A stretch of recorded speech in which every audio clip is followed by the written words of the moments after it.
국내에 계신 스픽스 구독자 여러분 안녕하세요. 오창익입니다. 대선이 26일 앞으로 다가왔습니다. 서울 고등법원의 기일 연기에 따라 이제 남은 기간은 온전히 국민의 시간이 되었습니다. 이번 대선이 내란 극복이라는 당장의 과제를 넘어 새로운 대한민국을 위한 디딤돌을 놓는 과정이 되었으면 좋겠습니다. 어려운 사람이 많습니다. 어려운 형편은 세대를 가르지 않습니다.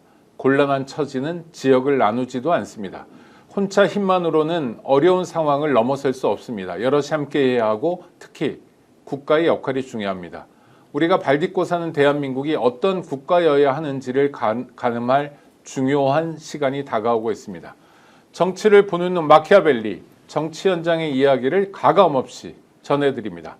오늘도 최고의 전문가와 함께합니다. 박진영 평론가 오셨습니다. 어서 오십시오. 네, 안녕하세요. 네. 최고의 평론가 이야기할 때마다 가슴이 덜컹덜컹 내려앉습니다. 늘 그 말씀을 하시는데 지금 오늘 방송 얼마나 하셨어요? 오후 1시가 되도록? 많이 했죠. 한 3개 했습니다. 3개. 지금이 네 번째. 네. 이거 끝나고 또 방송이 있습니까? 네. 몇 개나 있으세요? 오늘은 2개 더 있습니다. 2개 더. 네. 하루에 6개 하면 최고의 평론가 아닌가요? 아무리 최고는 대목이라도. 아니고 양이 많다는 거지. 네? 질적인 부분은 아니 다르죠. 양은 뭐 스픽스만이 아니라 다른 데도 마찬가지로 아무나 부르지 않잖아요. 근데요. 네, 급이 돼야 되고 실제로 콘텐츠가 있어야 되고. 방송국의 수준에 따라서 출연하는 패널의 실력과 지식의 양을 끌어내는 곳이 있고 네네. 못 끌어내고 그냥 표피적인 시사 문단만 하다가 끝나는 곳이 있고 뭐 차이도 있는 것 같아요. 저는 사실 우리 오창익 그 평론가님하고 하는 방송을 제일 좋아합니다. 네. 최고의 진행자십니다. 네. 네. 뭐 짜고 치는 것 같습니다. 일단 판세부터 한번 짚어보죠. 여론조사 결과가 많이 쏟아지고 있는데 제가 주목하는 건 의외로 여론조사회에서 공정이라는 데가 있습니다. 네, 이게 네. 믿고 거르는 데잖아요. 그렇죠. 공정. 네. 탄핵할 때도 뭐 엄청난 결과가 나오고 막 그랬는데 여기하고 이제 언론 매체는 데일리안하고 여론조사한 결과가 있습니다. 이건 진짜 초록이 동색이고 그나물의 그 밥이네요. 그렇죠. 정말 믿고 걸을 만한 건데 이재명 한덕수를 붙여보니까 51.6대 36.4가 나왔습니다. 네. 이재명 김문수라고 붙여보니까 51.9대 34.8%포인트. 네. 그러니까 여론조사 공정히 볼 때도 또 데일리안이 볼 때도 압도적인 승리인데요. 다른 매체를 뭐 인용할 것도 아니라 지금 상황 어떻게 보십니까? 일단 뭐 대세론으로서 판은 굳어졌다. 뭐 이렇게 봐야 될 것 같고요. 자, 지금 51.9대 34.8이면은 실제로 남는 층이 한 15%, 14% 정도 남잖아요. 네네. 그분들은 그럼 어디로 가느냐? 그 중에 한 5% 정도는 제3후보를 찍을 겁니다. 그럼 나머지 6%, 7%를 어디로 가느냐? 투표 안 할 겁니다. 네. 그러면은 2%의 저희가 모집단이 아니고 모집단이 더 줄어들죠. 그죠? 그러면 네네. 이제 수렴되는 거죠. 그러면은 이재명 후보는 여기에서 2, 3%더 나올 거고 김문수 후보도 여기에서 2, 3%더 나온다. 요 정도 결론이 나오면 적절할 것 같습니다. 또는 이런 가능성 없습니까? 그러니까 이재명 대세론이잖아요. 어차피 대통령 이재명이 될 거야. 뭐 이런 네네. 상황이면 한덕수 또는 김문수를 지지하는 쪽에서는 아유 뭐 대선 나가서 뭐해 투표해 뭐해 어차피 질 건데 하고 좀 더 빠지는 현상은 없습니까? 그럴 가능성도 있죠. 그래서 이제 이 여론조사를 전공하신 분들 네네. 대부분이 여론조사 회사 하시는 분들이 정치권에 옆에서 그 가방 들고 다니다가 여론조사를 전공하지 않고 여론조사를 합니다. 여론조사를 전공한 전공자죠. 이름 바로 불러드릴게요. 최정묵, 뭐 윤희웅, 박혜성 네. 뭐 이런 류의 분들은 어떻게 이야기를 하냐면요. 중도 무당파라고 이야기하지 않고 약지지층이라고 이야기합니다. 선호의 강도로 이야기합니다. 네네. 즉 약지지층들이 투표를 안 할 가능성이 높아집니다. 그러면은 어떻게 되느냐? 포션이 전체적으로 줄어들잖아요. 네네. 그러면 1등 가는 이재명 후보의 표는 더 많아지는 효과가 나오고 2등 가는 김문수 후보의 표는 더 줄어드는 효과가 나오고 이런 상황들이 벌어질 수 있습니다. 대표적으로 2007년도 이명박, 정동영 붙었을 때 정동영 후보의 표가 500만 표가 안 나왔다고 했습니다. 그게 뭐냐면 투표를 안 해버리는 겁니다. 해도 안 되니까. 그렇죠. 그래서 우리나라에서 실제로 스윙보트는 2에서 3%밖에 안 됩니다. 네. 그럼 뭐냐? 나머지는 투표를 하다가 안 하는 사람들, 약지지층들이 존재하고 있는데 그 사람들이 투표하러 안 나올 가능성이 많습니다. 네. 근데 이거는 민주주의의 위기로 이어질 수 있습니다. 왜냐하면요, 약지지층들이 합리적인 분들이에요. 그렇죠. 네. 근데 합리적인 분들이 보기에도 판단할 게 별로 없다. 그렇죠. 이런 판이 되면 안 나올 거 아닙니까? 그렇죠. 그래서 이재명 후보가 더 중도화 전략을 써야 되고 때로는 보수화 전략도 써야 되는 겁니다. 네. 이 합리적 보수, 약지지층 보수들을 향해 가지고 내가 보수의 의견까지도 이익 대변까지도 할 수 있는 사람이야라고 받아 안아야 됩니다. 알겠습니다. 근데 이재명 후보의 지금 지위, 위상이라는 게 보면 이게 쉽게 흔들릴 것 같지 않은 느낌이에요. 그건 이유가 있을 거 아닙니까? 다져졌거든요. 다져졌다. 그 제가 어제 유튜브에서 목계의 리더십이다라는 이야기를 했습니다. 뭐 나무 목자의 닭개자입니다. 네, 나무 위에 올라가 있는 닭인가요? 아니요, 네. 나무로 만든 닭이죠. 나무로 만든 닭. 이 중국의 고사성어에 나오는 네네. 이야기인데 싸움 닭들의 수준을 이야기하는 겁니다. 사나운 닭이 잘 싸우는 것 같잖아요. 네네. 그리고 뭐 전략 전술을 잘 펴는 닭이 잘 싸우는 것 같잖아요. 마지막에 최고의 닭은 나무로 만든 닭이다. 상대가 어떤 도발을 하더라도 움직이지 않고 내 갈 길만 가고 눈빛 하나로서 상대를 제압할 수 있는 닭. 이걸 이제 목계 리더십이라고 이야기하는데 이 이야기를 누가 했냐면 이건희 회장이 이야기했어요. 이건희 회장이 했던 이야기인데 최근에 이재명 캠프에서 그 이야기가 나와서 저도 깜짝 놀랐습니다. 네네. 제가 며칠 전부터 이재명 지금 목계 리더십에 와 있다. 그러니까 최고의 평론가가 맞아요. 박진영 평론가가 얘기하는 걸 이재명 캠프에서 보고 있다가 저거 써먹어야지 해서 써먹는 거예요. 아니 거의 같은 시기에 나와가지고 그러니까 제가 봤을 때는 그렇지 않은 것 실시간으로 같은데. 써먹는 거죠. 네, 목계 리더십이다라고 했는데 왜 이렇게 됐냐면요. 첫 번째 이재명 후보는 우리 국민들 지지자들과 감정이입이 됐어요. 우리 국민들이 검찰 독재에 의해서 탄압받고 스트레스 받았어. 그 중에 제일 많이 탄압받은 사람이 누구? 이재명. 동지라 되는 거예요. 그러면 민주당 후보가 아니라 국민 후보의 국민 후보가 된 거죠. 반열에 올라가 국민 있는 후보의 반열에 거네요. 오른 거죠. 그래서 이제 DJ하고 비교를 하는 네네. 겁니다. 그리고 두 번째는 뭐냐면은 이재명 후보가 곳곳에서 단계별 성과를 냅니다. 지자체 장할 때 성과가 있고요. 그 다음에 국회의원이 되고 당대표가 돼서 총선에서 이깁니다. 그리고 당을 물갈이를 합니다. 물론 그 과정에서 뭐 586을 쳐냈느니 뭐 이런 논란거리는 있습니다만은 네. 어쨌든 간에 혁신을 합니다. 그 성과가 축적돼 가지고 다져진 지지율과 다져진 지지층이 생긴 겁니다. 그러니까 쉽게 흔들리잖아요. 대법원에서 유죄로 파기 재판하지 않는 한은 흔들리지 않는다. 그렇죠. 근데 그리고 그 변수는 없어진 거잖아요. 그렇죠. 이재명 후보가 과거에 안철수, 반기문, 뭐 정몽준 같은 예쁜 후보가 아니에요. 예쁜 후보라는 건 예쁘고 온실에서 자라는 화초가 아니라 단박에 탁 튀어나온 그렇죠. 이 온갖 민국형. 전쟁을 치르면서 온몸에 상처를 입어가지고 그 상처가 갑옷이 된 후보예요. 네. 쉽게 이게 깨어지지 않습니다. 거의 딱지도 않고 막 이랬군요. 그래서 제가 느끼면 대선 주자로서는 YS DJ급으로 간 것 같아요. 죄송한 이야기입니다만 네. 문재인 대통령은 좀 뛰어넘은 것 같아요. YS DJ급으로 간 것 같아요. 네네. YS DJ급이라고 표현하시는 거는 누가 건드려도 좀처럼 흔들리지 않는 확고한 지역 기반을 가지고 있었기 때문에 그렇죠. 그런 거잖아요. 이분은 이제 지역 기반이 아니라 는 아니잖아요. 이념적으로 또는 이 동질화된 내면 의식을 갖고 있는 지지층들이 생긴 거예요. 우리 제명인 거야. 쉽게 말하면. 어떤 얘기인지 알겠습니다.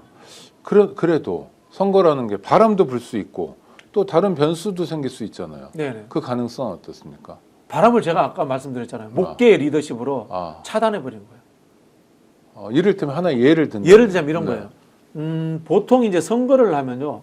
대도시의 여론주도층들을 가지고 먼저 프레임을 만들려고 네네. 프레임 이슈를 만들려고 하는데 그걸 안 해요. 안 하고 지금 애초부터 영동군에 가서 나는 2,000표 얻을래. 예산군에 가서 나는 2,000표 얻을래.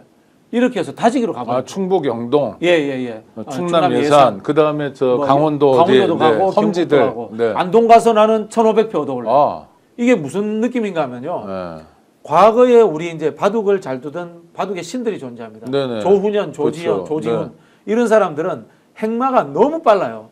대마를 끌고 대세를 장하면서 화려한 바둑을 합니다. 네네. 이런 사람들의 시대가 있었는데 어떤 특이한 사람이 나와 이창호 구단이 나오는데 이 사람은 한 10개 두고부터 벌써 개가 바둑을 하는 거야. 집수부터 세는 거야. 지지 않는 바둑인 거야. 딱 이재명이 그런 경지에 오는 거예요.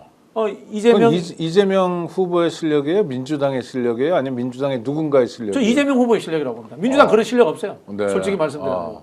민주당 실력은 과거보다 못해졌습니다. 네네. 이재명 후보의 실력이고 이거는 이재명만의 독특한 정치 방식이 만들어진 거예요. 아니 그러니까 이 군 단위의 이재명 후보 같은 사람이 가면 이제 국민적 관심사고 그러니까 저 자료 화면 같은 거 보면 굉장히 좋아하더라고. 그렇죠, 좋아하죠. 다 지지자만이 아니라 뭐 좋아하고 싫어하고를 떠나서 이렇게 유명한 사람이 네, 우리 동네에 이 왔다. 신문에는 처음 와보는 거야. 아. 그 표 주겠는데요. 네. 표주죠. 네. 그 다음에 예를 들어서 대법원에서 뭐 이런 쟁점이 터지면 아 이거 뭐 당에서 하시겠죠 이렇게 쓱 빠지고. 빠지고. 예. 아. 그래서 제가 이게 두 가지 이야기했는데 네네. 목계의 리더십이고 경청의 리더십이다. 네. 지금 경청 투어거든요. 네. 이 경청이 무슨 경청이냐면 존경할 경청. 아. 존경할 경청에 들을 청자. 네. 국민들의 목소리를 존경하면서 듣는 한없이 낮은 리더십을 보여주고 있는 거예요. 귓등으로 듣는 게 아니다. 그렇죠. 건성으로 듣는 게 아니다. 이 표는 깨지지 않아요. 네. 쉽게 말하면 이런 겁니다. 정치라는 것이 우리가 이념적인 성향을 가지고 투표를 한단 말이에요. 네. 그걸 만들려면 그 사람하고 오랫동안 토론하고 밥도 먹어야 되고 술 먹고 멱살잡이도 해봐야 되고 이래야지 설득이 되는 거거든요. 네네. 귀 기울여서 들어야 되는 거거든. 아. 지금 그 과정들을 남들이 안 왔던 지역에 가서 하고 있는 거예요. 이거 때묻지 않은 새로운 신세계의 영토예요. 거기 가서 표를 만들고 있는 거예요. 정말 낮은 곳에서 작은 덩어리 표를 만들기 때문에 저는 웬만한 바람에도 흔들리지 않고 어떠한 위험 요소에도 흔들리지 않고 이 가나의 구도가 그대로 끝까지 갈 것 같아요. 네, 알겠습니다. 어제 이제 서울 고등법원의 공판 연기 결정 뭐 바람직한 것 같은데 약간 뭔가 찜찜한 대목이 있어요. 왜냐하면 애초에 15일로 날짜를 잡은 게 누구냐면 고등법원 재판부였죠. 네네. 그 다음에 우편 보내면 될 걸 그 집달리 보내가지고 닥달하고 막 그랬잖아요. 네네. 그 담당 재판부인데 갑자기 태도를 바꿔요. 그러면 뭔가요? 뭐 조희대 대법원의 압력 때문이었나요? 뭔가요? 이건 어떻게 짚어야 됩니까? 저는 내부에 네. 판사들이 동요했다고 봅니다. 아, 내부의 판사들이 동요해서 쉽게 말하면 이거 아닙니까? 다음에 검찰 없어질 수도 있겠네. 그 다음 타겟은 우리겠네. 사법부 개혁되겠네. 뭐 박진영 같은 이상한 그 평론가지 비평가지 나와가지고 AI 판사 하자 그러네. AI하고 판사들하고 법률 시합해가지고 지면은 판사들 명퇴시키자고 하네. 이런 위기의식 느끼지 않을까요? 그렇다면은 정치에 과잉 개입돼서 민주주의를 파괴하려고 하고 대한민국을 망치려고 하는 조의대에 대해서 판사들이 불평불만을 굉장히 많이 저는 제기했을 거라고 봅니다. 네. 이것이 저는 먹혔다고 보고요. 그리고 솔직히 판사는 개별 헌법기관이잖아요. 네. 그럼 뭐 믿지 않습니다. 저는 기본적으로 저는 판사의 판결을 존중하지 않는 사람이잖아요. 제가 존중하지 않고 늘 네. 의심하는 사람. 네, 민주주의는 그래서- 의심하는 아니, 겁니다. 그럼요. 민주주의는 의심하는 겁니다. 언제 봤다고 믿어요? 내가 왜 너를 존중해야 돼? 네. 네. 믿을 만한 일을 한 사람 믿겠다는 거예요. 그렇죠. 믿을 만한 일을 평생 하지 않기 때문에 그렇게 저는 존중하지 쭉 않고 의심합니다. 지냈다거나. 네. 자, 근데 후배들이 들고 일어나는 거야. 이러다가는 우리 사법부 개판 되겠어. 개혁 대상 되겠어. 거기에 의해서 저는 조희대가 조용히 고등법원에다가 오다 내렸다고 봅니다. 아, 윤석열 오다도 두렵지만 사법부 전체가 없어질 수 있어. 야, 우리 조금 후퇴하자. 이런 식으로 오다를 내려서 저는 고등법원에서 쫄아가지고 저는 이런 조치를 취했다라고 생각이 듭니다. 네. 이 부분에 대해서는 저는요. 첫 번째는 민주당이 굉장히 잘했다고 봅니다. 아, 저는 이번 상황에서 노종면 의원 저는 높이 칭찬합니다. 네. 늘 최악의 상황에 대비하는 전략을 짜더라고요.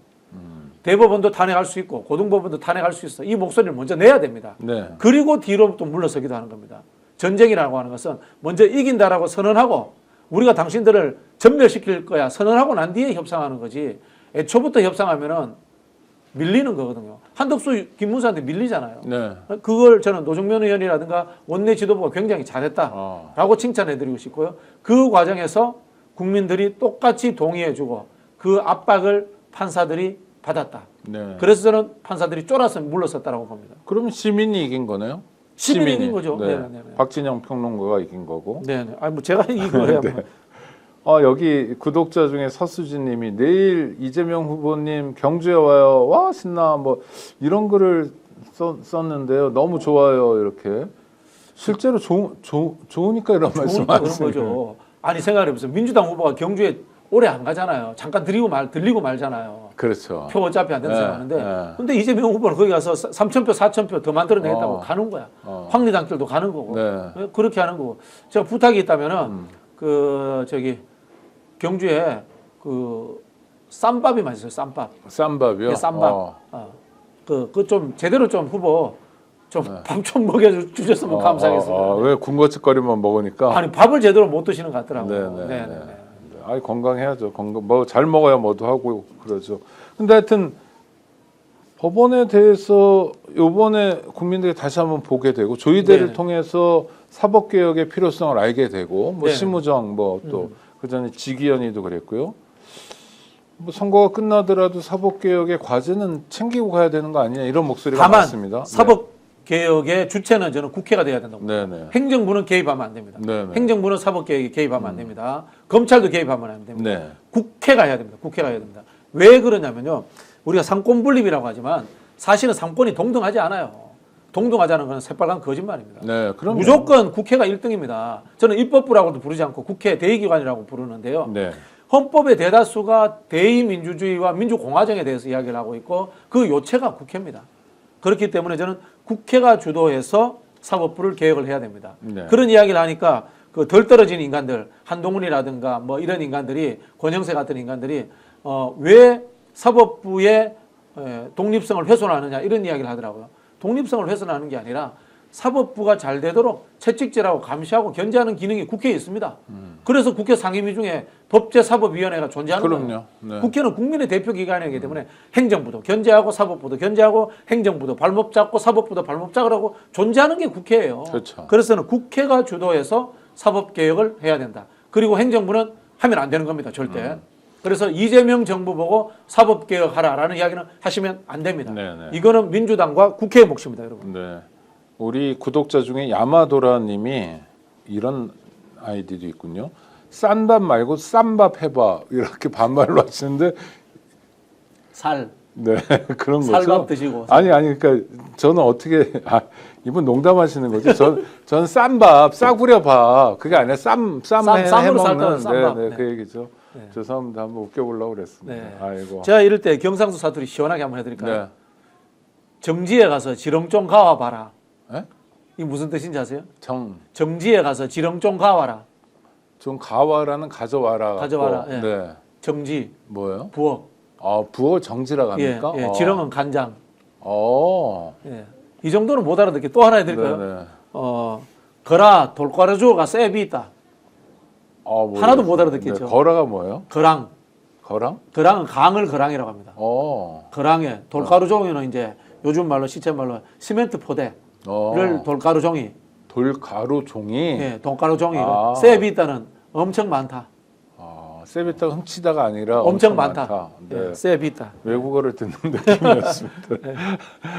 자, 이제 오늘 살펴봐야 될 게 정말 왜 국힘이 이렇게 뉴스가 되는지 모르겠는데요. 좀 망해야 될 정당이에요. 그러니까요. 안 망하고 있으니까. 망조가 보이는데 일단 우리 김문수 투사 싱크가 하나 준비되어 있는데 아침에도 기자회견을 했답니다. 한번 들어보시죠. 국민의힘 지도부에 묻고 싶습니다. 본선 후보 등록도 하지 않겠다는 무소속 후보를 위해 저 김문수를 끌어내리려는 이유가 무엇입니까? 한덕수 후보께 묻고 싶습니다. 이런 시나리오를 사전에 알고 계셨습니까? 그래서 우리 당의 치열한 경선이 열리고 있을 때 대행직을 사임하고 무소속 후보로 등록한 것입니까? 국민의힘 지도부는 사전에 계획한 듯 후보 등록도 하지 않겠다는 무소속 후보를 위한 선거대책위원회를 꾸리고 있었습니다. 네. 정말 한덕수는 누구 말을 듣고 했나요? 윤석열 김건희 말 들었다고 봐야죠. 그 얘기를 장성철 씨가 뭐 라디오에서 네네네. 해가지고 뭐 고소하겠다 뭐. 네네네. 네. 그게 뭐 장성철 씨에게 들은 이야기니까 네. 옮겨드리자면은 네. 김모 영감이 네, 뭐 영감님이라고 김정희 표현하겠습니다. 씨. 네. 그분이 한덕수한테 전화해서 너 왜 나왔어 그러니까 윤석열이 나가라고 했어요. 라고 했다라고 전해 들었습니다. 네네. 충분히 그럴 가능성이 있다라고 보고요. 네. 실제로 이것도 저는 전언인데 지금 이 한덕수 판을 주도하고 있는 것은 정진석, 권영세, 권성동 세 사람이다. 네. 라는 이야기를 들었거든요. 정진석은 뭡니까? 현재도 대통령 비서실장입니다. 대통령 없는 대통령 비서실장. 네. 국민 세금으로서 그 짓거리를 하고 있는 겁니다. 그런데 국민의힘은 지금 윤석열 때문에 내란 사태가 벌어졌고 그 때문에 조기 대선이 열리는 거 아닙니까? 그것 때문에 당이 지금 굉장히 어려운 처지인데도 불구하고 100명이 넘는 국회의원이 윤석열의 오다인 게 빤한 한덕수 쪽에 줄을 서는 까닭. 뭡니까 이건? DNA입니까? 제가 봤을 때는 지금 국민의힘이 보수가 아니라 기회주의자들한테 장악됐어요. 네. 실제로 권영세 관료입니다. 권성동 관료입니다. 검사들이었죠. 한동훈 네. 관료입니다. 한덕수 관료입니다. 주진우도 관료입니다. 네네. 전부 다 관료 기회주의자들이 저 당을 장악한 거예요. 우리가 알고 있는 한국의 보수는 이제 저는 크게 두 가지는 파쇼 보수와 시장 보수가 있다고 봤어요. 네네. 근데 파쇼 보수는 이제 박정희 때부터 내려왔던 개발 독재 사람들인데 과거처럼 그렇게 파쇼는 아니에요. 그다음에 이제 시장 보수가 이제 YS가 들어가면서 시장 보수, 뭐 MB 이렇게 내려왔는데 MB가 이제 시장 보수 망가뜨려 버렸죠. 네. 이 사람들이 박근혜 탄핵 그다음에 누구야? 이명박이가 시장 보수를 망가뜨리면서 없어져 버린 거야. 여기에 기회주의 관료들이 소복하게 들어온 거야. 뭐 쉽게 말하면 이런 겁니다. 그 기회주의 보수들은 자기가 권성동 그 동네 태어났으니까 국민의힘 하는 거예요. 권성동이 어디 전라도에서 태어났다고 왜 민주당 온다고 했을 사람이에요. 네. 그런 사람들인 거예요.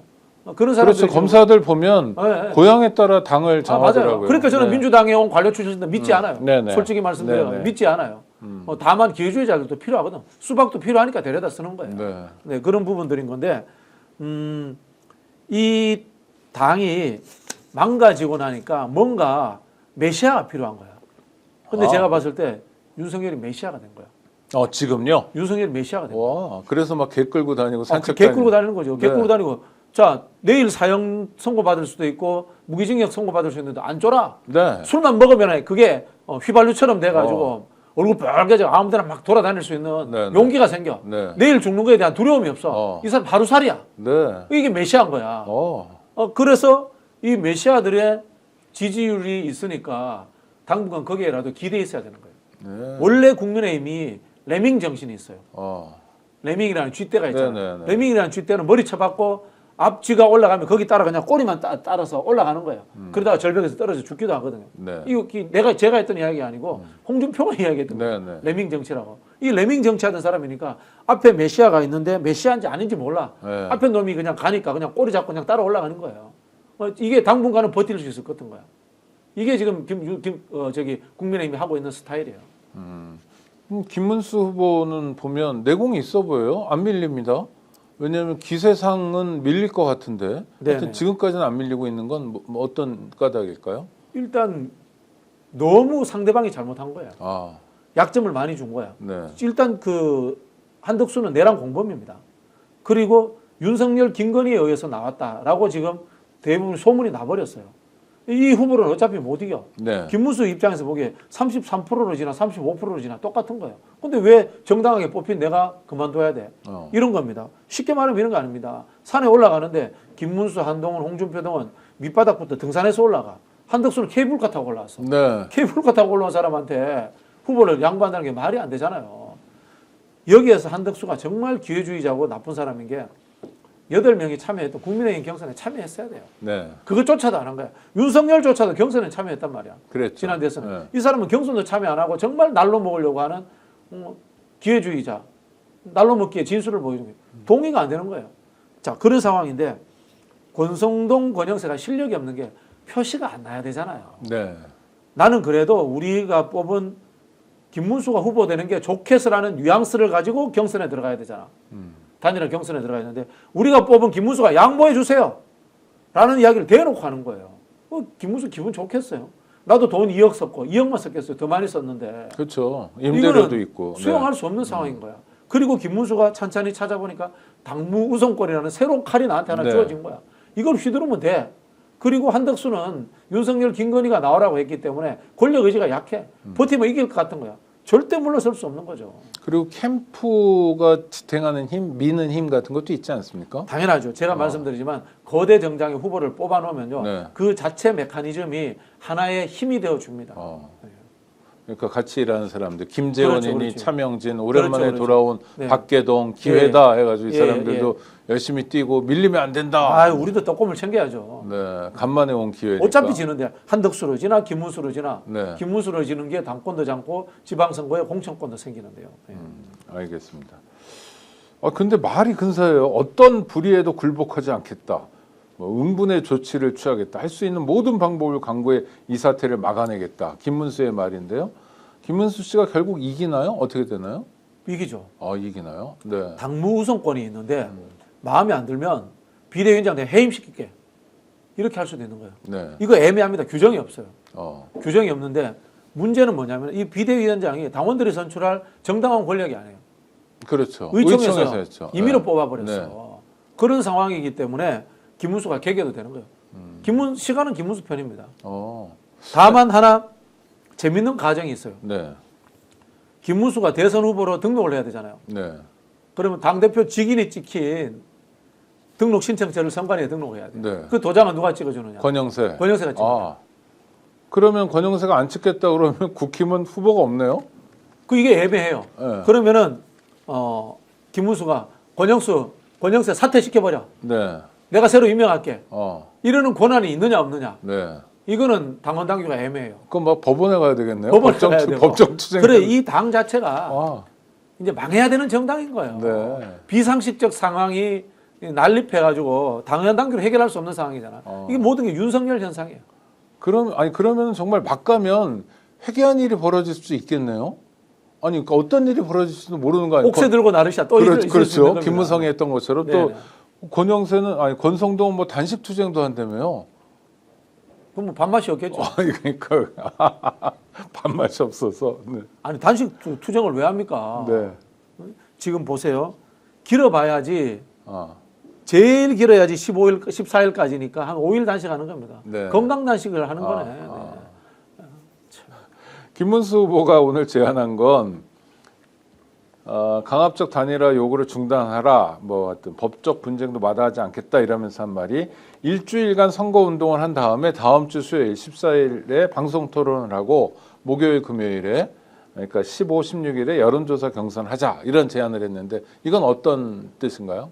한덕수 등록하지 마 이런 뜻이죠. 한덕수가 어제 네. 말도 안 되는 이 전략 노출한 거예요. 네네. 5월 11일까지 단일화되지 않으면 나는 등록하지 않는다. 등록일이 12일이잖아요. 그렇죠. 그 마지막에. 지금 김문수는 5월 11일을 넘겨서 제안한 거야. 김문수 이야기는 이야기 아닙니까? 12일 날 나도 국민의힘으로 등록하고 한덕수도 무소속으로 등록하자. 네. 그리고 선거운동 기간 4, 5일 해보고 14, 15일 날 여론조사하자 이야기지 않습니까? 근데 한덕수는 11일 날 단일화 안 되면 등록 안 한다고 했어. 그럼 뭐야? 나 혼자 등록하겠다 이런 뜻이에요. 네. 한덕수가 말을 바꿔서 등록할 가능성은? 저는 없다고 봅니다. 왜요? 돈 때문에요?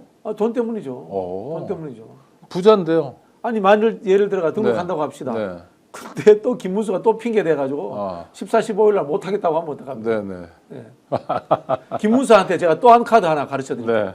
우리끼리 경선해봐야 의미 없다. 이게 빅텐트가 되려면 네. 이낙연, 이준석하고도 또 단일화해야 됩니다. 그러면은 예를 들어서 한덕수 등록하잖아요. 네. 그러면은 프레임을 어떻게 하냐면 한덕수, 이준석, 김문수 3자 단일화 경선합시다. 20일까지 이렇게 해서 또 시간 끌어버리는 거야. 네. 어떻습니까 이 작전? 네. 김문수 후보님 혹시 이 방송 보고 있다면 고향 후배가 가르쳐드리는가 참조하시기 바랍니다. 네.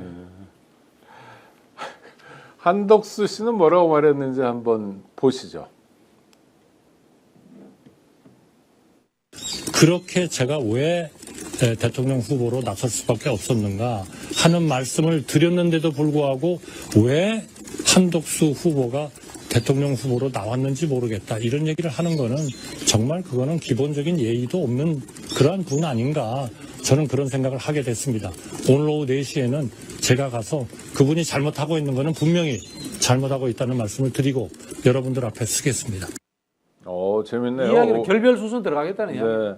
아니 그러니까 왜 나왔냐는 저도 모르겠는데 한덕수는 왜 나왔나요? 오다 받은 거 말고 윤석열이 나가라고 해서 나간 그거 거예요. 말고 없잖아요. 지금. 그렇죠. 네. 근데 이 사람이 예의를 논하다니 진짜 막 화가 치미네요. 진짜. 기본적인 예의라는 단어를 썼어요. 자기가 국민에 대한 예의가 없는 사람이죠. 그렇죠. 박근혜, 황교안보다도 못한 집단들이에요. 윤석열, 이 한덕수 세트는. 네. 박근혜조차도 국민들에게 사과했고 그 당시에도 황교안에게도 출마하라는 이야기가 빗발쳤습니다. 그리고 황교안 지지율 생각보다 잘 나왔어요. 네네. 근데도 안 나온 이유가 뭡니까?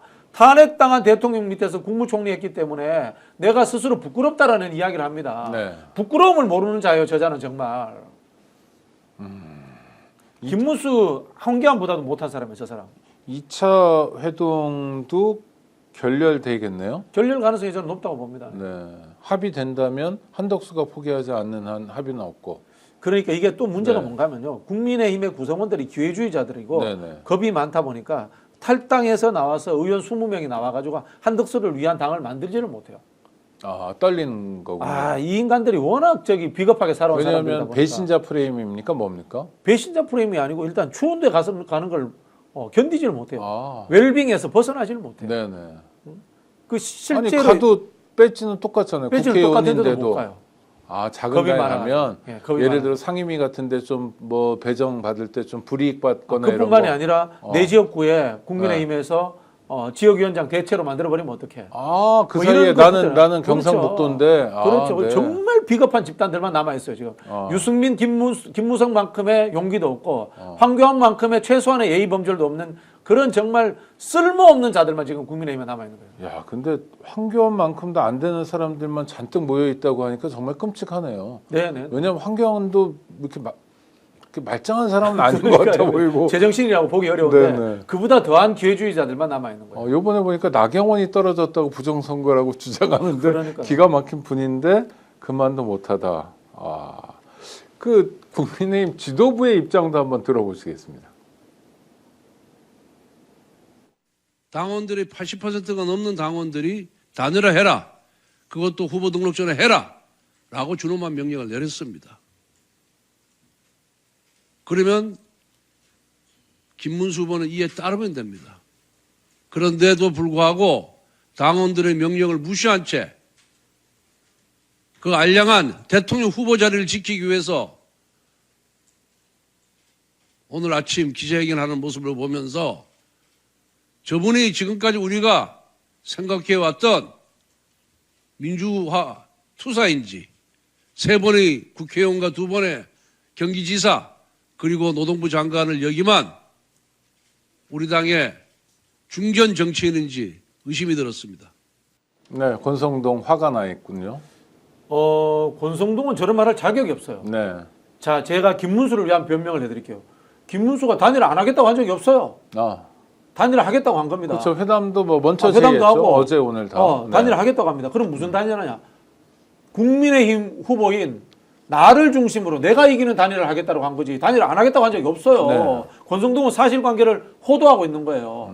그럼 뭐냐? 권성동하고 권영세가 하는 이야기는 한덕수를 위한 단일화를 하라라고 강요하고 있는 거고요. 그 다음에 한덕수에게 양보하라는 이야기까지 했다라는 썰도 있습니다. 지금. 네. 잘못하고 있는 거예요. 이 사람들은 정당 정치를 망치는 해당 행위를 하고 있는 거고 민주적 절차에 의해서 뽑힌 후보를 위협하는 헌법 위반 행위를 지금 권성동, 권영세가 하고 있는 거예요. 그 국민의힘에서 경선했던 방식 있잖아요. 네네. 그래서 뭐 8, 4, 2 그래서 최종 후보를 선출했는데 그때 50대 50이었지 않습니까? 그거를 만약 반영하면 지금 이 순간 한덕수하고 김문수하고 붙으면 누가 이길까요? 한덕수가 이길 가능성이 높죠. 지금은. 네. 근데 자 한덕수가 뭐라고 하냐면 국민의힘에게 네. 룰을 일임하겠다 이렇게 이야기했거든요. 네. 자 그럼 국민의힘의 지도부는 어떤 룰을 짜야 되느냐? 자기 후보한테 유리한 룰을 짜야 될 거 아니에요. 네네. 그렇지 않습니까? 네. 김문수가 지정한 당원들만 투표하도록 한다라든가 극단적으로 이야기하면 네. 김문수를 좋아하는 당원들만 투표한다고 한다가 어떤 뭐 그런 룰을 짜든지 황당합니다만 네네. 그렇게 해야 되는데 왜 김문수가 지는 룰을 짭니까? 김문수가 기분 나빠할 수밖에 없죠. 네. 김문수 단일화 안 하겠다고 한 적이 없어요. 어. 나를 이기는 쪽으로 단일화를 시켜달라고 이야기를 하고 있는 겁니다. 정확하게. 알겠습니다. 또 하나 김문수 후보 쪽에서 문제 삼고 있는 게 이 한덕수는 입당을 안 했잖아요. 그러니까 무소속 후보, 그것도 예비 후보인데 네네. 뭐 사진 촬영하고 이럴 때 다 정당에서 국민의힘에서 그 지원을 했다는 거예요. 그런 의혹이 있다. 네네. 그 해당 행위입니다. 전부 다. 그리고 그 한덕수의 일정표를 공개했습니다. 네네. 그게 보니까 다 국힘에서 실제로 한덕수 후보를 지원하고 있는데 네네. 이러면 이거 선거법 위반 아니냐? 선거법 위반이죠. 네. 선거법 위반은 해당 행위고 지금 그 한덕수 대변인하는 친구 김기영이라고 네. 불과 며칠 전까지 국민의힘 대변인하던 친구입니다. 네네. 거기 그 친구가 혼자 갔겠어요? 저는 그렇지 않다고 의심합니다. 근데 지금 많은 사람들이 한덕수를 도와주고 있는 거 이러면 안 돼요, 이게. 네. 옛날 민주당의 우리 후단협 기억나시죠? 네네. 그 노무현 정몽준 단일화할 때 네. 결국 정몽준 편들었던 사람들 전부 다 정치적으로 다 매장됐습니다. 똑같이 저 사람들 김문수가 당권 잡으면 매장될 겁니다. 왜냐하면 저게 전부 다 해당 행위예요, 해당 행위. 네네. 근데 매장은커녕 지금 국힘은 균열도 안 보이는데 오늘 김상욱 의원이 탈당을 했습니다. 네네. 그거는 어떻게 봐야 됩니까? 여기 있어 봐야지 의미가 없다라고 판단을 한 거죠. 김상욱 의원 입장에서는 하다못해 한동훈이라도 되었더라면 네. 이 친윤들을 쳐내고 그게 개혁할 수 있겠다라는 생각을 했던 건데 그게 불발한 거고요. 저는 한동훈도 말이 안 되고 안철수도 말이 안 되라고 생각하는 게 탄핵 찬성과 반대파가 같은 당에 있는 것 자체가 말이 안 돼요. 네. 이게 말이 안 왜냐하면 됩니다. 탄핵이랑 너무 중요한 사건이니까. 그렇죠. 국가 중대사를 결정할 일인데 그거 찬반을 나눴던 사람이 같이 있는 게 말이 안 되고 거슬러 올라가면은 김무성, 유승민이 비겁했던 거예요. 네. 그 당으로 돌아가지 않았어야 되고 보수를 재건했어야 되는데 돌아감으로 인해서 보수가 합리적 보수, 중도 보수 없어지고 이른바 이제 꼴 보수 저는 기회주의 세력들이 장악하는 그런 세상이 만들어진 거예요. 저는 지금도 한동훈이 제대로 정치하겠다면 물론 뭐 저는 손준성 그 고발 사주라든가 수많은 법률을 가지고 못된 짓을 했던 흔적들이 남아 있을 것이라고 봅니다. 그게 해결 안 될 거라고 봅니다만은 그럼에도 불구하고 100번 양보해서 정치할 거면 당을 깨야 된다고 봅니다. 저 당은 찬성과 반대가 같이 하면 안 되는 당이에요.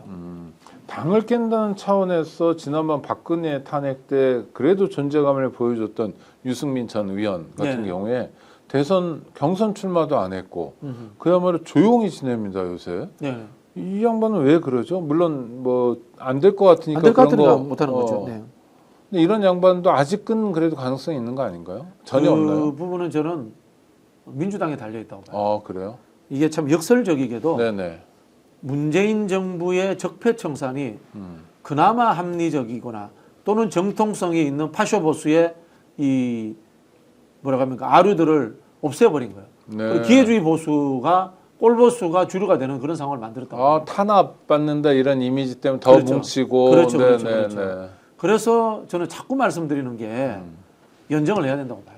네. 연정을 하고 그 다음에 선거 때는 또 따로 떨어져서 비판하면 돼요. DJP도 그렇게 했단 말이에요. 아니면 이것도 방법이에요. 1960년도에 4.19 혁명 이후에 민주당이 의석의 85에서 90%를 차지합니다. 네. 그리고 민주당이 당이 쪼개지진 않지만 거의 적대적으로 두 개, 네. 심파, 구파로 싸워서. 나눠요. 네. 그것도 방법이에요. 네. 민주당이 집권하고 난 이후에 예를 들자면은 대통령 이재명을 지지하는 데는 같이 가는 거야. 그러나 중도 보수와 중도 진보로 나눠지는 것도 방법이에요. 네. 그렇게 해서 하든지 해야지 이게 실제로 우리 생각에는 진보 1번대의 정권, 보수 1번대의 정권은 존재하지 않습니다. 늘 세상에는 찬반이 존재할 수밖에 없는 거거든요. 세상사라는 것이. 명함이 존재하잖아요. 네네. 그런 것들처럼 나눠질 수밖에 없으니까 저는 보수가 합리적 보수로 재건되는 데는 진보도 도와줘야 된다고 봐요. 어떻게 도와줍니까? 아까 말씀드린 것처럼 연정을 같이 하는 것도 방법이고. 예를 들어 연정을 한다면 구체적으로 한번 얘기를 해봐요. 파트너가 있습니까 지금? 국힘 뭐 개별적으로 할 수 있죠. 뭐 옛날에 자민련, 자유민주연합의 그렇죠, 그렇죠. 김종필 총재 이렇게 들어오는 방식이 아니라 네네네. 개별적으로 뭐 유승민, 아, 뭐 주호영, 네. 뭐 김태호, 뭐 이런 사람들이 있지 않습니까? 지금 세 분은 좀 그래도 말짱한 사람들. 제가 알기로 탄핵에 찬성한 사람으로 알고 있습니다. 아니 그러니까 국힘에서는 그래도 좀 말짱한 사람들. 네. 그런 사람들 데리고 연정하다가 연정이란 뭐 입각을 시키는 입각을 거예요? 시키는 거죠. 하다가 나가는 거죠. 나가서는 또 민주당하고 이재명 정부 비판하러 갔어요. 네. 경제 정책이나 대북 정책 비판하면서 네. 대신 이제 꼴보수가 안 돼야지. 윤석열처럼 윤석열 탄핵 반대하고 이러면 안 되는 거죠. 그럼 이재명 정권 입장에서 보면 또 지지자들 입장에서 보면 뭔 소리냐 여태까지 우리가 고생해서 정권을 만들었는데 그러다가 문재인 정부 망했잖아요. 네. 그러다가 문재인 정부 망한 겁니다. 문재인 정부 촛불 정권입니다. 네네. 촛불 정권은 그다음에 박근혜 탄핵에 찬성했던 사람들이 의석도, 같이 했어야 되는데 네. 집권하고 난 뒤에 586들이 권력을 왜 나눠줘? 우리끼리 먹어야지. 하다가 그래가지고 협소화되고 윤석열 같은 인간이 나타난 거예요. 하다못해 정의당도 끌어들였어야 정의당도 된다. 끌어들였어야 되고. 국힘에서도 저 바른미래당인가 이쪽 좀 괜찮은 그렇죠. 말짱한 이걸 뛰어넘지 못하면은 이재명 정부도 소수파가 될 수 있는 겁니다. 네. 나눠주면 돼요. 부스러기 나눠주는 거예요. 정치라는 것이. 예를 들어서 유승민이 한 게 뭐가 있나요? 이런 구독자들의 질문들이 있잖아요. 커피빵님 뭐 이런. 한 일 없는 사람도 나눠주는 거예요. 윤석열 탄핵에 찬성했잖아요. 네. 그런 거예요. 정치란 게 결국은 머리 숫자 싸움이에요. 대단한 것 같지만. 내키지 않은 일도 해야 아니, 된다. 이재명 할수 대표가 있- 후보가 그 이야기 하잖아요. 네. 진보든 보수든 유능한 사람 데려다 쓰겠다. 그게 연정이에요. 네. 그게 연정이에요. 그러면 나하고 다른 사람 데려다 쓰는 게 연정인 거예요. 네. 나를 욕하던 사람 데려다 쓰는 게 연정이에요. DJP 했잖아요. 네. 그렇게 하는 게 연정인 겁니다. 김대중, 김종필 두 사람의 관계로 보면 사실은 함께 하면 안 되는, 할 수 함께하면 안 되는 없죠. 사람이 원래 다른 사람하고 같이 하는 거예요. 네. 같은 사람은 원래 같은 편인 거예요. 네. 그러면 우리 편이 숫자가 늘어나겠어요? 우리 편 숫자가 맨날 나하고 똑같은 사람만 있으면 제가 늘 말씀드리잖아요. 정치적 동종교배는 유전적 퇴행 현상이 나타납니다. 그렇죠. 다른 사람들, 생각이 다른 사람들을 만나야지 서로가 발전하는 거예요. 그러니까- 그게 지금 이재명 후보가 그런 전략을 쓰고 있는 거예요. 그러니까 이재명 후보가 대통령이 만약 26일 뭐, 이후에 되면 뭐 박진영 씨, 정광훈도 내가 무슨 정광훈을 추천한대. 윤석열 탄핵 찬성한 네, 사람들 네, 속에서 네. 한다는 거고요. 기본적으로 민주주의에 대한 의지, 신념은 있어야죠. 정광훈은 아니고 그 대통령이 되더라도 특히 이건 인사 문제 아닙니까? 인사 문제를 맞아요. 폭넓게 인재를 구해야 되고 그 그렇죠. 사람이 그 전에 뭐 한나라당이었든 뭐였든가는 크게 중요하지 않다. 네. 오히려 더 삼고초려해서 모시는 방식이어야 된다. 끼리끼리만 인사잔치하면 안 된다. 나이브하기 뭐 개뿌리 나이브에 예. 제가 말씀드릴게요. 여기에 대해서 저한테 좀 비판적인 댓글을 다는 분들이 있는데 이재명 후보가 이렇게 한다면 전부 다 저한테 나중에 사죄하십시오. 지금 이재명 후보가 하고 있는 중도화 전략이라든가 그다음에 유연한 전술들 제가 불과 반년 전에 이야기했습니다. 네네. 그 이야기할 때도 특히 스픽스 구독자들이 저한테 악성 댓글 많이 달았어요. 네네.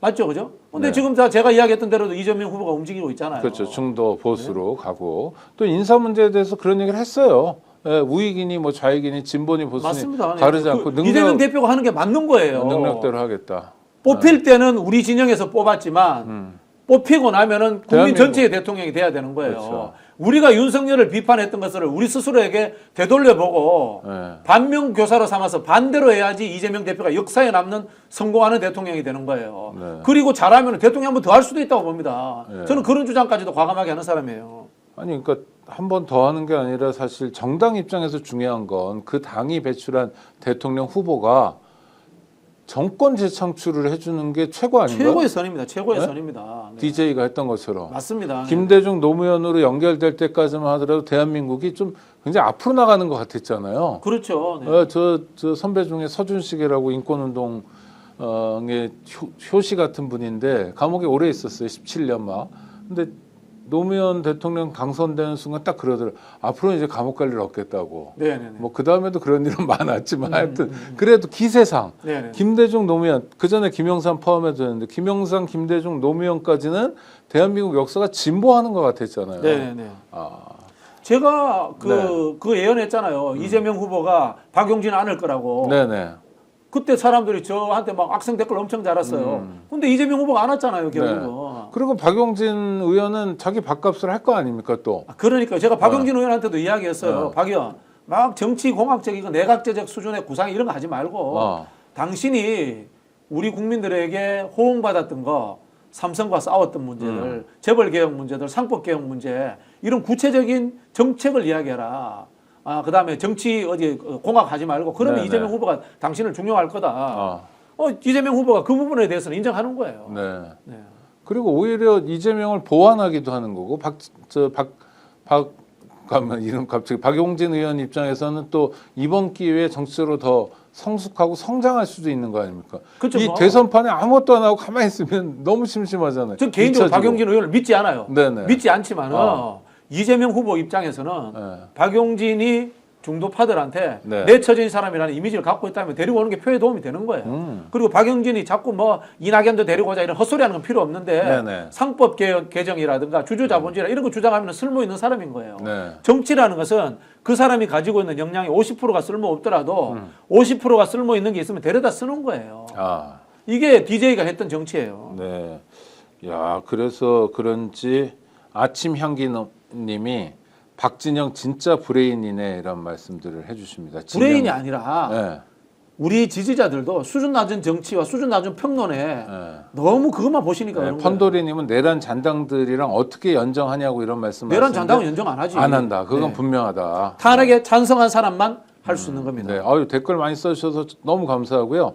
댓글만 많이 써주지 마시고 좋아요도 많이 눌러주시기 바랍니다. 구독자들. 짠돌이님, 제가 네. 연정 같은 소리, 국힘 날릴 생각, 국힘 날리자고 제가 주장하고 있습니다. 네. 국힘 해체해야 됩니다. 그렇죠. 앞부분에 그런 얘기 많이 국힘 했습니다. 해체해야 없어져야 되는데 될 정당. 그 속에서 쓸만한 사람들이 합리적 보수로서 자리 잡도록 해줘야지만이 이 나라 정치가 제대로 된다는 거예요. 네.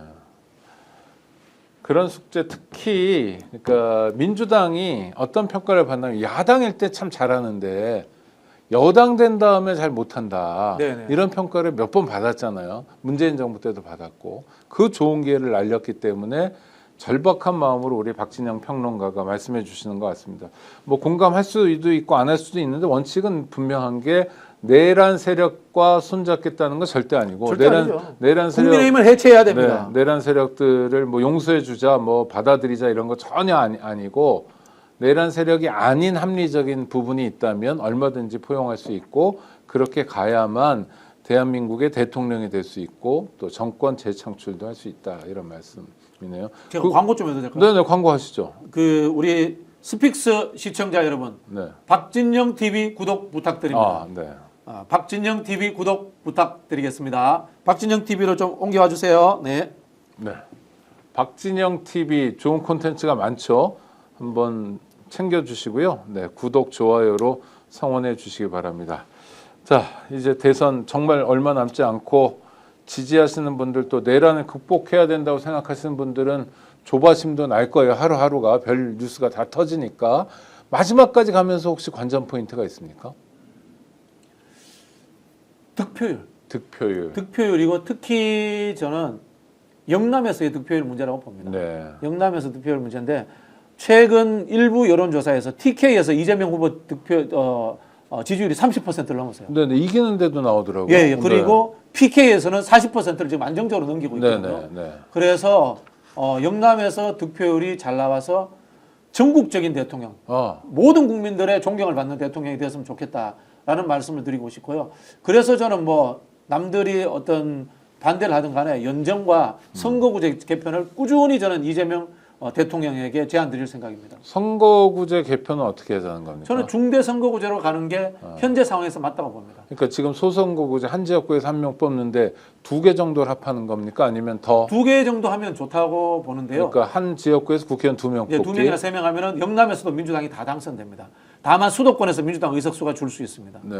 그런데 여기에서는 또 제3당이 출연합니다. 네. 민주당이 절대 의석을 얻지는 못합니다만은 180개는 못 한다. 예, 180개는 못 얻었습니다만 제가 20년 전부터 이걸 시뮬레이션을 해봤는데요. 네. 민주 진보 개혁 세력이 늘 절대 다수를 얻습니다. 그럼 열린우리당이 다수당 되고 그 다음에 네. 민주노동당 민주노동당, 열성해서 과반수가 되고 뭐 이런 상황. 그렇죠. 네. 그렇죠. 네. 진보정당도 조금 약진할 수 있겠네요. 진보 정당도 약진할 수 있고요. 네, 지역에서 열심히만 하면 2등은 할 수 있는 후보들도 네. 있을 테니까. 네네. 네.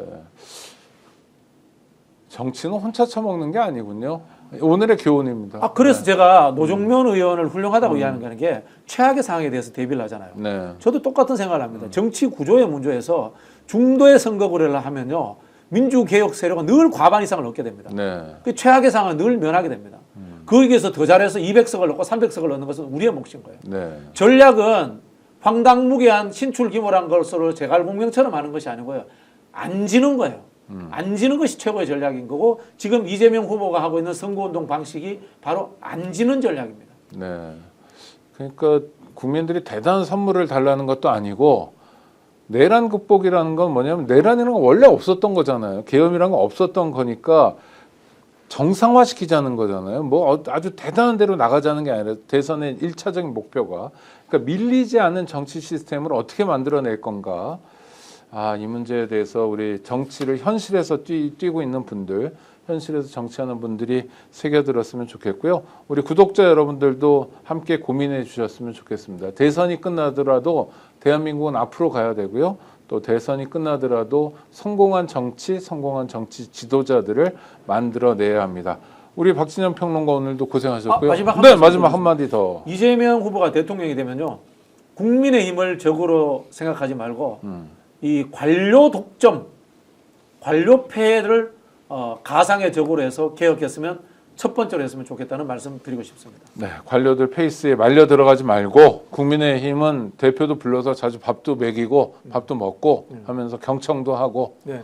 그들도 국민들이 선출한 사람들이니까 그건 인정해 주자. 네, 네. 네, 그러면서 가자. 미워도. 네. 알겠습니다. 좋은 말씀이고요. 또 대선 과정에서 어떤 일들이 벌어지는지 마키아벨리는 다음 주에도 박진영 평론가와 함께하겠습니다.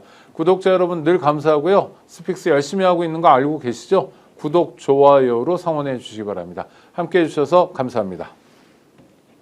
오늘 방송 어떠셨습니까? 마음에 들었다면 구독, 좋아요로 스픽스를 응원해 주십시오. 여러분들의 구독, 좋아요는 가장 큰 힘이 됩니다.